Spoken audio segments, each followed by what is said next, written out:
¿Qué tal? Muy buenas noches, me da mucho gusto recibirlos, qué bueno que nos acompañan una vez más. Hoy estamos en vivo una vez más para compartir la palabra de Dios. Y hoy tenemos una historia muy bonita, es un milagro que sucede cuando el Señor está a punto de entrar a Jerusalén. Él viene saliendo de Jericó y se llama Bartimeo, obedeciendo a su llamado. Voy a leer en Marcos capítulo 10, versículo 46 al 52, por si quieres seguirme ahí en la palabra de Dios. Dice Bartimeo, Marcos 10, 46 al 52. Entonces vinieron a Jericó, y al salir de Jericó, él y sus discípulos y una gran multitud, fíjense, ya estaba lleno ahí. Bartimeo el ciego, hijo de Timeo, estaba sentado junto al camino mendigando, y oyendo que era Jesús Nazareno, comenzó a dar voces y a decir: Jesús, hijo de David, ten misericordia de mí. Y muchos le reprendían para que callase, pero él clamaba mucho más: Hijo de David, ten misericordia de mí. Entonces Jesús, deteniéndose, mandó llamarle, y llamaron al ciego diciéndole: fíjate, ten confianza, levántate, te llama.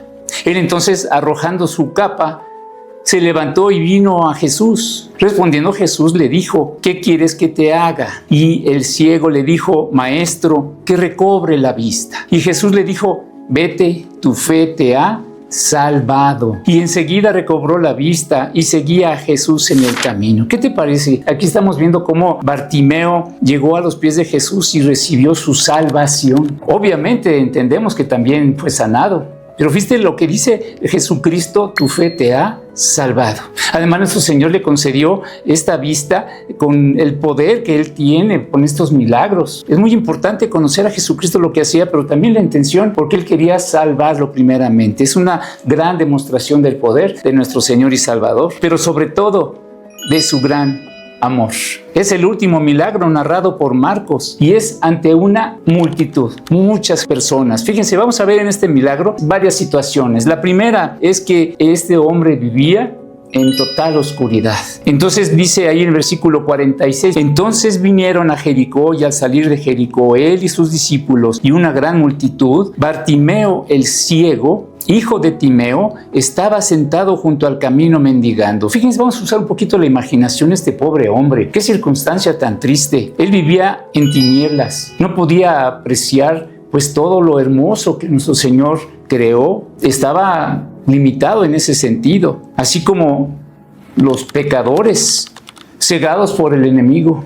Y dice aquí en 2 de Corintios, fíjense, para relacionarlo un poco, en 2 de Corintios, capítulo 4, versículo 3 y 4, dice la palabra de Dios: pero si nuestro evangelio está aún encubierto, entre los que se pierden está encubierto, en los cuales el Dios de este siglo cegó el entendimiento de los incrédulos, para que no les resplandezca la luz del evangelio de la gloria de Cristo, el cual es la imagen de Dios. Los pecadores no pueden recibirlo, no pueden percibir las cosas de Dios aunque se las expliques, sino solo hasta que tienen al Espíritu Santo de nuestro Señor. Porque dice la palabra de Dios en 1 de Corintios, ahí en el capítulo 2, y voy a leer el versículo 11 al 14, que dice la palabra de Dios: porque ¿quién de los hombres sabe las cosas del hombre, sino el espíritu del hombre que está en él? Así tampoco nadie conoció las cosas de Dios, sino el Espíritu de Dios. Y nosotros no hemos recibido el espíritu del mundo, sino el Espíritu que proviene de Dios, para que sepamos lo que Dios nos ha concedido, lo cual también hablamos, no con palabras enseñadas por sabiduría humana, sino con las que enseña el Espíritu, acomodando lo espiritual a lo espiritual. Pero el hombre natural no percibe las cosas que son del Espíritu de Dios, porque para él, dice la palabra, son locura, y no las puede entender, porque se han de discernir espiritualmente. ¿Te das cuenta de lo que dice aquí la palabra de Dios? Pablo es muy claro. Está hablando de las bendiciones espirituales en nuestro Señor Jesucristo, y lo explica también en el libro de Éfeso. Mira, vamos a leer en Efesios capítulo 1, versículo 13 y 14. Dice la palabra de Dios: en él también vosotros, habiendo oído la palabra de verdad, el evangelio de vuestra salvación, y habiendo creído en él, fuisteis sellados con el Espíritu Santo. Ahí está la explicación, mis hermanos, de la promesa, que es las arras de nuestra herencia, hasta la redención de la posesión adquirida, para alabanza de su gloria. Este pobre hombre era ciego. Eso es lo más impresionante. Andaba haciendo lo que podía y era mendigar. Andaba mendigando, dice la palabra de Dios. Y esta es la palabra mendigar, prosaiteo del griego, y significa pedir de más. Se refiere a alguien que está importunando porque sigue pidiendo continuamente, porque tiene necesidad. Y entonces es la persona que se acerca a ti y te pide, y al rato viene y otra vez te pide, y te pide, y te pide, y te pide. Describe esa actividad como lo básico, como lo que este hombre a eso se dedicaba, a mendigar. O sea, pidiendo que se le regalara algo a manera de limosna, desde lo mínimo, porque no tenía nada. Qué triste escena, tenía una vida miserable. Además estaba solo. No solo no veía, sino que estaba completamente solo. Y entonces podemos entender que es nada envidiable. Fíjense, esta ceguera física también tiene una ceguera espiritual. Y este hombre tenía las dos cosas. Mucha gente va así en la vida, mendigando por un trabajo, una amistad, que alguien le dé algo sin un propósito bien definido y cayendo en pecado continuamente, y se están adaptando al mundo y lo que el mundo demanda. Muchos inclusive terminan convirtiéndose en personas materialistas. Eso es lo que más les importa, y sin ver la luz de Dios. Pero hubo un primer milagro para Bartimeo. El Señor se acercó a su vida. Y esto para él es lo más valioso, porque créeme que cuando nuestro Señor Jesucristo entra en una vida, todo cambia para bendición. Recuerda 2 de Corintios capítulo 5, ahí en el versículo 17 nos dice Pablo que nuestra vida ya no es la misma. Dice 2 de Corintios 5, versículo 17, de modo que si alguno está en Cristo, nueva criatura es. Las cosas viejas pasaron, he aquí todas son hechas nuevas. ¿Qué te parece? El momento oportuno sería el segundo punto. ¿Por qué es el momento oportuno? Fíjense, dice en el versículo 47, y oyendo que era Jesús Nazareno, comenzó a dar voces y a decir, Jesús, hijo de David, ten misericordia de mí. Este hombre Bartimeo es un judío, era un judío, y es el primero en llamar públicamente a Jesús, hijo de David. Un nombre mesiánico, y lo va a hacer después en su confesión Pedro, cuando reconoce a nuestro Señor como el Mesías. Y fíjate, decía que hubo un primer milagro en esta escena porque debemos recordar que nuestro Señor nunca más pasó por Jericó. Una sola oportunidad tuvo Bartimeo. Así nos pasa en nuestra vida también. A muchos el Señor viene y les llama una sola vez en su vida y no quieren aprovechar la oportunidad. Bartimeo supo aprovecharla. Viene Jesús, ya tenía fama, sabía que el Señor podía hacer algo por él y le gritó. Hay muchos casos de los que escuchan el Evangelio. Por eso la palabra de Dios es muy clara invitándonos en Isaías 55. Mira lo que dice Isaías 55. Vamos a ver el versículo 6. Y dice el Señor ahí en Isaías 55, versículo 6. Busquen al Señor mientras puedan encontrarlo.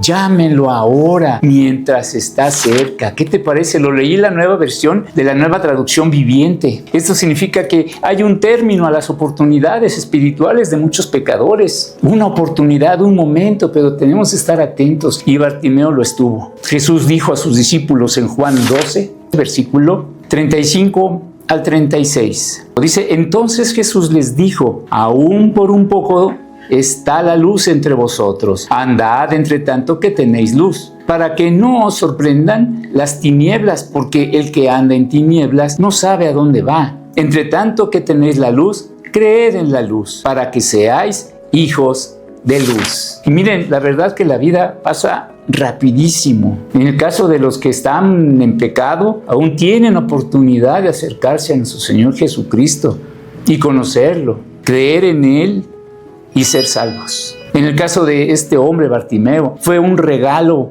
que pasara por ahí donde estaba sin ver, imagínate. Y ¿sabes? Sabía que Jesús le podía ayudar.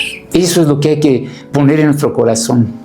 El Señor nos puede ayudar. Dice Jesús en Mateo 11, versículo 28. Venid a mí todos los que estáis trabajados y cargados, y yo os haré descansar. También nos dice el Señor en Lucas, ahí en Lucas capítulo 13, versículo 23 y 24, y está respondiendo a una pregunta a nuestro Señor. Dice, y alguien le dijo, Señor, fíjense, ¿son pocos los que se salvan? Y Él les dijo, esforzaos a entrar por la puerta angosta, porque os digo que muchos procurarán entrar y no podrán. Hay quien considera la salvación como algo sencillo, pero el Señor lo plantea como algo que hay que esforzarnos. Tiene un costo, tiene sacrificio. Bartimeo oyó que era Jesús el que se acercaba y reaccionó y respondió a su llamado, obedeció al llamado de nuestro Señor. Tercero, una tercera situación, pues son los obstáculos. Siempre hay obstáculos. Cuando nos queremos acercar a Dios, definitivamente alguien te va a tentar y sabemos quién es, que es el enemigo. Versículo 48, vamos a ver el versículo 48. Y muchos le reprendían para que callase, pero él clamaba mucho más, ¿ya viste? Hijo de David, ten misericordia de mí. Aquí en Marcos estamos viendo esto. ¿Cómo hay alguien que siempre te va a estorbar? Porque dice que él estaba llamándole al Señor, pero muchos, ándale, entonces no está tan fácil. No eran pocos los que estaban molestando a Bartimeo. Uno pudiera decir, bueno, fue el más cercano, una persona. No, muchos le decían, oye, ya cállate. Dice que no eran pocos los que le molestaban, muchos le estaban, increpaban y le callaban. Así puede estar sucediendo con nosotros también, que estamos nosotros llamándole al Señor, buscándolo, y hay quien va a hacer un obstáculo. Porque hay muchos obstáculos. En cuanto te habla nuestro Señor Jesucristo, o quieres seguir a Jesucristo, surgen dificultades a tu alrededor.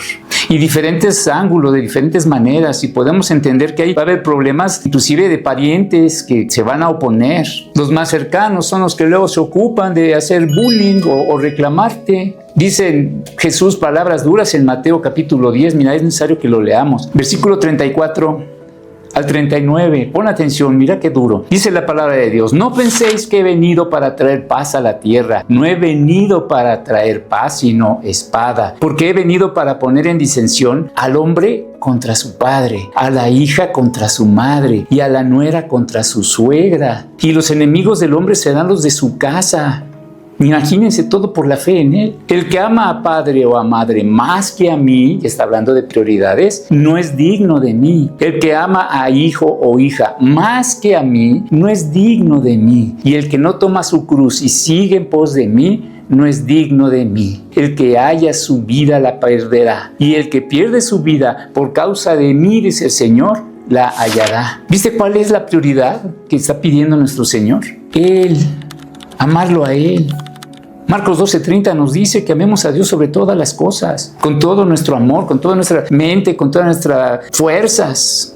También tendrás otras dificultades, como amigos que se burlan. Quieren que sigas con ellos en la parranda, consintiendo lo que ellos hacen y haciéndote inclusive en ello cómplice, como parte de ellos. También hay otro grupo que son los vecinos. Un vecino que te critica, no te entienden, pero sabes que lo hacen por pura envidia. Ellos prefieren seguir con sus tradiciones, haciendo lo que les dice su abuelita, no lo que les dice Dios mismo. Otro estorbo, algo más también, es los negocios que estorban. Qué casualidad que no puedes ir a la iglesia porque tienes trabajo. Sabemos que no es casualidad. O no puedes ir a una reunión de la iglesia con los hermanos porque te surgió un negocio. Entonces la prioridad es el negocio. Uno último, los placeres mismos que te llaman. Ahorita que viene la final, seguramente las iglesias van a tener evidencia de quiénes sí y quiénes no, porque muchos van a preferir a verse el fútbol que ir a adorar a Dios. Espero que no sea en el mismo horario porque va a ser muy claro y evidente, pero sabes, hay que vencerlos a todos estos que te acabo de decir. Una cuarta situación que vive en el caso de este hombre es la obediencia inmediata. Fíjate, Bartimeo obedeció. En el versículo 49 y 50 podemos leer: entonces Jesús, deteniéndose, mandó llamarle, y llamaron al ciego diciéndole: ten confianza, levántate, te llama. Él entonces, arrojando su capa, se levantó y vino a Jesús. ¡Qué reacción!, ¿no? Es increíble, Bartimeo. Jesús le llamó. Él pensaba acercarse a ver si de casualidad, pero el Señor le llamó. Así es con nosotros. Cuando buscamos a Dios, Él nos abre los brazos y nos recibe. ¿Qué hizo Bartimeo? Acudió apresuradamente, no así que no, apresuradamente, y no dice quién le ayudó para no tropezar, porque no ve, pero lo hizo. Él respondió inmediatamente, inclusive echando su capa, que pudiéramos leerlo como que dejó todo por seguirlo. Seguramente esa capa es con lo que él se cubría, pero él obedeció al llamado de nuestro Señor. La presencia del Señor justifica que dejemos todo a un lado. Todo, mis hermanos, todo. El sígueme que nos da el Señor es en serio. Para Bartimeo, además, la vista, fíjate, ver la vista era lo que él estaba buscando, a lo mejor que pudiera ayudar a Jesucristo. Eso valía mucho más que la capa, por muy buena que fuera, ni porque fuera de marca. Primero Dios. Y así es entre todas las cosas del mundo y lo que nuestro Señor nos ofrece. Es tanta la fe de este hombre que ¿qué haríamos hoy nosotros si se nos ofreciera así? Que Jesús te dirían, oye, Jesús te llama. ¿Acudirías a su llamado dejando todo? ¿O tendríamos muchos pretextos para no acudir a su llamado? Y lo digo con tristeza, refiriéndome también a hermanos creyentes. Una quinta situación. Había una oferta real. Fue Dios mismo, nuestro Señor Jesucristo, quien le estaba haciendo el llamado. Mira el versículo 51. Respondiendo Jesús le dijo, ¿qué quieres que te haga? Ándale, un cheque en blanco. Y el ciego le dijo, Maestro, que recobre la vista. Jesús sabía lo que Bartimeo necesitaba, pero quería que él lo expresara con sus propias palabras, sus propias necesidades. En nuestra oración tenemos que ser así también específicos. No podemos decirle, Señor, bueno, Señor, ayúdame ahí en lo que hay. No, Señor, tengo esta necesidad puntual, ayúdame, por favor. Y este hombre así lo hizo. Porque, ¿sabes? Jesús sabe de nuestras necesidades. Eso es lo que se llama la luz espiritual.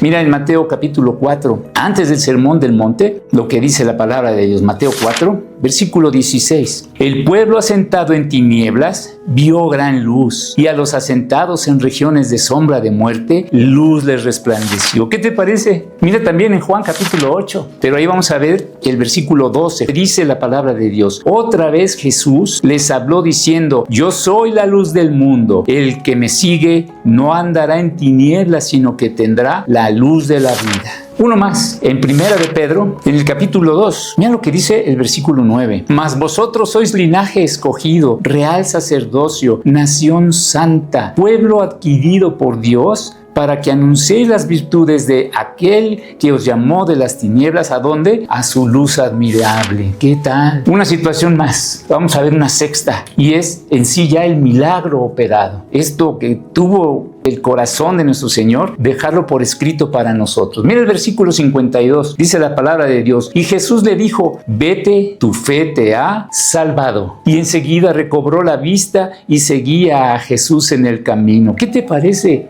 El mejor oculista que ha existido, nuestro Señor, como un milagro, dándole la vista a este ciego. En un instante nuestro Señor puede abrir nuestros ojos para que veamos. Y nuestra realidad también, de día a día. Así ha ocurrido siempre con todos los que hemos creído en nuestro Señor Jesucristo. Mira lo que dice 2 de Corintios en el capítulo 4, versículo 6. 2 de Corintios 4, 6. Ahí dice, porque Dios que mandó que de las tinieblas resplandeciese la luz, es el que resplandeció en nuestros corazones para iluminación del conocimiento de la gloria de Dios en la faz de Jesucristo. Ahora, fíjate, dice que a Bartimeo su fe lo había, ¿qué? Dice la palabra de Dios que por su fe él había sido salvado. Y esto es bien importante que lo consideremos con todas sus letras. No dice tu fe te ha sanado. ¿Te das cuenta de la prioridad de nuestro Señor? Hay muchos grupos que hoy lo están predicando, pero dice el Señor, salvado. Esa es la prioridad de Dios, que seamos salvos. Podríamos estar ciegos y no importa si somos salvados por nuestro Señor Jesucristo. Dios quiere que entremos al cielo. Por eso la palabra de Dios dice en Juan capítulo 3, versículo 16, voy a leer hasta el 18, es importante. Porque de tal manera amó Dios al mundo, que ha dado a su Hijo unigénito, para que todo aquel que en él cree no se pierda, mas tenga vida eterna. Porque no envió Dios a su Hijo al mundo para condenar al mundo, sino para que el mundo sea salvo por él. El que en él cree no es condenado, pero el que no cree ya ha sido condenado, porque no ha creído en el nombre del unigénito Hijo de Dios. Léelo una vez más en tu Biblia. La prioridad de Dios, lo vuelvo a decir, es que seamos salvos, y esto es por medio de la fe en nuestro Señor Jesucristo. Dice también nuestro Señor en Juan 14, versículo 6, yo soy el camino y la verdad y la vida. Nadie viene al Padre sino por mí. Esta misma prioridad la vemos en el milagro del hombre paralítico de Lucas 5, ¿se acuerdan? Le es llevado a nuestro Señor un paralítico cargado por 4 amigos, uno en cada esquina de ese lecho, y al ver lleno el lugar suben al techo por el tejado y lo bajan para ponerlo delante de Jesús, a este hombre paralítico. Lucas 5:20 describe lo que dijo ante el enfermo. Ya están todos ahí en el techo, bajan al enfermo y lo ponen delante del Señor. Miren lo que dice Lucas 5:20. Dice, al ver él la fe de ellos, le dijo, hombre, tus pecados te son perdonados. Una vez más, ¿viste la prioridad de Dios? Tal vez ellos esperaban que le dijera, tu enfermedad te es quitada. Pero no, el Señor fue directo a su necesidad más apremiante, a lo más importante, como lo es para nosotros el día de hoy, nuestra salvación, el perdón de nuestros pecados que nos otorga nuestro Señor si creemos en Él. Cuidado, porque hay por ahí grupos que te van a decir que debes pedir al Señor por tu sanidad, por tu trabajo, que te dé mucho dinero, lo que llaman prosperidad, que dejes de pasarla mal. Sin embargo, la Biblia enseña que Dios mandó a su Hijo unigénito para nuestra salvación. Dice Juan el Bautista en Juan 1, versículo 29. Y es Juan el Bautista. Dice el profeta, he aquí el Cordero de Dios que quita el pecado del mundo. ¿Viste? No dice, he aquí el Cordero que quita la enfermedad, la pobreza, nada de eso, mis hermanos. Después de ser salvado, ahora sí nuestro Señor le concedió, ahora sí, a Bartimeo, le concedió la vista. Otra vez leo Marcos 10:52. Dice, y Jesús le dijo, vete, tu fe te ha salvado. Lo primero. Y luego dice, y enseguida, como algo que sucedió después, recobró la vista y seguía a Jesús en el camino. Mira esta otra reacción de Bartimeo. Esta es la 7ª situación. Qué importante. Esto se puede llamar amor como respuesta. Estaba tan agradecido Bartimeo, no veía y ahora ve. Dice el versículo 52, y Jesús le dijo, vete, tu fe te ha salvado. Y enseguida recobró la vista y seguía a Jesús en el camino. Lo puedo leer varias veces y se me sigue emocionando. Bartimeo no volvió a su vieja vida. ¿Tú crees que iba a regresar a lo que hacía de como ciego mendigando? Ya no podía. No le pasaba ni por la mente. Ahora recibió el perdón, amor, sin condición. Si hoy viene a ti el Señor, ¿qué dejarías de hacer? Sería bueno pensarlo. Bartimeo ya no volvió a mendigar, ya se olvidó del pecado, de la vida que llevaba. Dejó hasta la capa. Bartimeo siguió al Señor gozoso porque estaba ahora con el Señor, con ánimo de servirle. Ya viste que se unió, dice, y se fue con Jesús en el camino. Un amor natural. Como respuesta, vemos esta correcta también reacción y decisión en la suegra de Pedro cuando nuestro Señor Jesucristo la sanó. Miren en Mateo capítulo 8, está muy bonito esta reacción, versículo 14 y 15. Vino Jesús a casa de Pedro y vio a la suegra de postrada en cama, con fiebre, y tocó su mano y la fiebre la dejó. Y ella se levantó y le servía. ¿Viste la reacción? Él agradecidísima, un amor normal, real, fuerte. Y entonces se dedicó a servir al Señor. Así debe ser con nosotros. Esta gratitud se debe de expresar con cambio de vida, con consagración, con servicio al Señor. No menos. En resumen, para aplicarlo a nuestra propia vida, como viendo a un espejo. En Bartimeo vemos a un hombre con una gran necesidad, pero vemos también a Dios acercándose para suplir esa necesidad. También descubrimos que al presentarse el milagro y escuchar que Jesús está cerca, que era su única oportunidad, Bartimeo tomó la iniciativa de buscar al Señor, dejando a un lado las críticas a quienes le decían que callara, pero hasta dejó su capa. Se podía tropezar, tener un accidente al ir buscando al Señor a ciegas, pero no le importaba. El Señor está esperando a que volvamos a Él de la misma manera que Bartimeo. El Señor no desecha a nadie y lo llamó. ¿Qué hizo Bartimeo? Rápidamente se acercó a Jesús, obedeciendo a su llamado. El Señor le salvó y luego le concedió poder recuperar su vista, que no tenía. Tras este milagro, ahora Bartimeo es uno de los más importantes seguidores de nuestro Señor. Tenemos mucha información, mucho aprendizaje para el día de hoy. Lo más importante va a ser si lo aplicamos ahora nosotros a nuestro diario vivir. Cuando nuestro Señor entra en nuestra vida, todo se transforma. Hoy nos está llamando nuestro Señor una vez más. Y las preguntas para nosotros son, ¿reaccionaremos como este buen hombre? ¿O escucharemos a los que nos están deteniendo alrededor y nos rodean antes que a Dios? ¿Le evitaremos la mirada a nuestro Señor Jesucristo como en otras ocasiones? ¿O le pondremos atención, la atención que se merece? Y si vale la pena y si ya le conocemos, ¿le seguiremos para adorarle, servirle, anunciar su santo nombre, que es lo que Él está esperando? ¿O una vez bendecidos, seguiremos con nuestra vida, que es lo que normalmente hacemos? Hoy vuelve, Señor, a tocar a nuestra puerta, a nuestro corazón, como a Bartimeo. La diferencia es que nosotros sí podemos ver claramente nuestra necesidad de Él. Vamos a orar y vamos a darle gracias a Dios, porque ha sido un tiempo maravilloso recordar este milagro de nuestro Señor que debe de impactarnos y movernos como movió a este hombre Bartimeo. A lo mejor te identificas como yo con él, ciegos y en pecado y mal, pero el Señor dice, ven, acércate, tejemos esa capa y vamos corriendo tras Él. Vamos a dar gracias. Bendito Dios, gracias nuestro Señor, que nos has concedido, Señor, revisar este tema tan hermoso. Un amor claro, mostrado, Señor, tu misericordia, viendo la necesidad de este hombre. Cualquier otro se hubiera pasado y no le hubiera escuchado los gritos. Sin embargo, tú te detuviste por tu gracia, por tu misericordia, para atenderlo. Y lo hiciste, Señor, y lo salvaste. Y en ello también obtuvo después, Señor, la vista, que es lo que él anhelaba y ansiaba. Le has cambiado la vida, como también a todos los que hemos creído en ti. Hoy te pido por los que tenemos también esa intención, los nuevos que nos están viendo y tienen deseo de poder cambiar su vida, que hagan lo que hizo Bartimeo, que busquen a Dios, que dejen todo y se consagren a ti, Señor. Gracias por tu bendición y que pudimos avanzar esta vez más en tu hermosa palabra. Te agradecemos en el nombre de Jesucristo, nuestro Señor y Salvador. Amén. Muchas gracias. Dios les bendiga.